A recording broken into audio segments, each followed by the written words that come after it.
வணக்கம் நண்பர்களே, இது ஒரு மருத்துவ விழிப்புணர்வு பதிவு.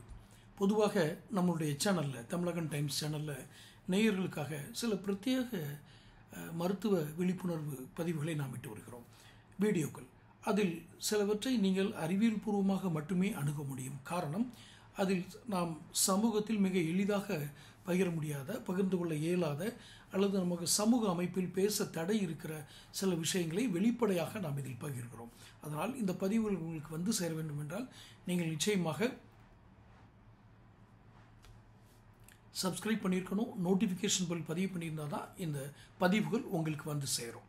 சரி, இப்போது இன்றைக்கி இந்த பதிவில் நான் பார்க்க போகிறது சில புது மன்னர் தம்பதிகள், திருமணமான புதிது, அவர்களுக்கு முதலிரவு நடப்பது சில சமயம் தள்ளி போகிறது.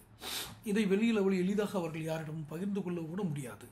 வெளியில் பேச தயங்குகிற விஷயம்தான். ஏற்கனவே நான் முன்னால் சொன்ன மாதிரி. அப்போது இது ஏன் இந்த பேச தயங்குகிற விஷயங்களில் ஒன்று, பெண் உறுப்பு சுருங்கி போகுது. இதை எது சொல்கிறாங்கன்னா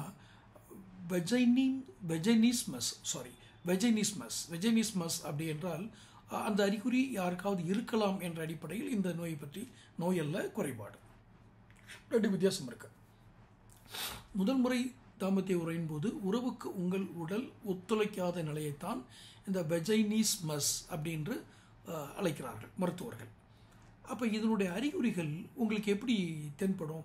நீங்கள் அந்த முதல் அந்த உடல் உறவு, அந்த முதல் தாம்பத்தில் ஈடுபடும் பொழுது அந்த பெண்ணாக, திருமணமாகாத பெண்ணாக இருந்து, ஒருவேளை அதுக்கு முன்னாடி, திருமணத்துக்கு முன்னாடி பீரியட்ஸின் போதில் டாம்போன் அல்லது மென்ஸ்ட்ருவல் கப் உபயோகிக்க நினைச்சாலும் அவர்கள் உடம்பு ஒத்துழைக்காதுன்னு ஒரு அறிகுறி சொல்கிறாங்க. ஒன்று, கஷ்டப்பட்டு அதை பொருத்தி கொள்ள, அது எதுக்காக பொருத்துறாங்கன்றது தனி மெடிக்கல். இதை கஷ்டப்பட்டு பொருத்தி கொள்ள முனையும் போது எரிச்சலும் வலியும் தான் இருக்கும் அப்படின்னு டாக்டர் சொல்கிறாங்க. இந்த அறிகுறிகளை வைத்து தான் உங்களுக்கு வெஜைனிஸ்மஸ் அப்படிங்கிற ஒரு குறைபாடு இருப்பதை உணர்ந்து கொள்ளலாம். சிறு வயதில் நீங்கள் சந்தித்த பாலியல் வன்கொடுமை அது பாலியல் வன்கொடுமை தான் என்பதை அறிந்திராத வயதில் நீங்கள் சந்தித்த அந்த நிகழ்வு உங்கள் மனதில் ஆழமான ஒரு பதிவை, ஒரு காயத்தை ஏற்படுத்தியிருக்கும். அதுபோக அத்துமீறல், முதல் முறை தாம்பத்திய உறவு ஏற்படுத்திய கசப்பான அனுபவங்கள் சிலருக்கு அது ஏற்படுத்தியிருக்கும்.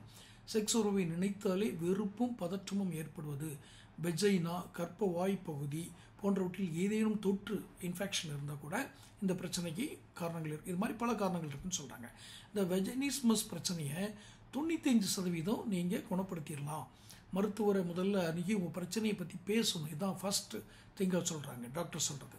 தாம்பத்திய உறவு குறித்து உங்களோட பயம், பதற்றம் போன்றவற்றை போக்கவும் இந்த சிகிச்சை ரொம்ப முக்கியம். அடுத்து மருத்துவர் உங்களுக்கு சில பயிற்சிகளை கற்றுத்தருவார். அதாவது தாம்பத்தியத்திற்கு ஒத்துழைக்காத வெஜைனா தசைகள், அந்த வெஜைனா தசைகள் சில சமயம் ஒத்துழைக்காது, சுருங்கி கொள்ளும்.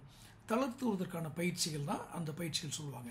உங்களுடைய கடந்த கால கசப்பான அனுபவங்களை பேச வைத்து உங்களை அந்த கசப்பிலிருந்து மீட்கவும் தெரபி வழங்கப்படும். இதுதான் அந்த டாக்டருடைய இது. அடுத்து பிரத்யேக கருவிகள் கொண்டு அளிக்கப்படும் இந்த ப்ரோக்ரஸிவ் டிசென்டைசேஷன் தெரபி கொடுக்கப்படும். இந்த பிரச்சனையை வெளியே சொல்ல தயங்கி கொண்டு அமைதி காப்பது உங்கள் திருமண உறவை மட்டுமல்ல, உங்கள் மனநிலையும் உடல்நலனையும் பாதிக்கக்கூடும் அப்படின்னு தான் டாக்டர்ஸோட அட்வைஸ் இருக்குது.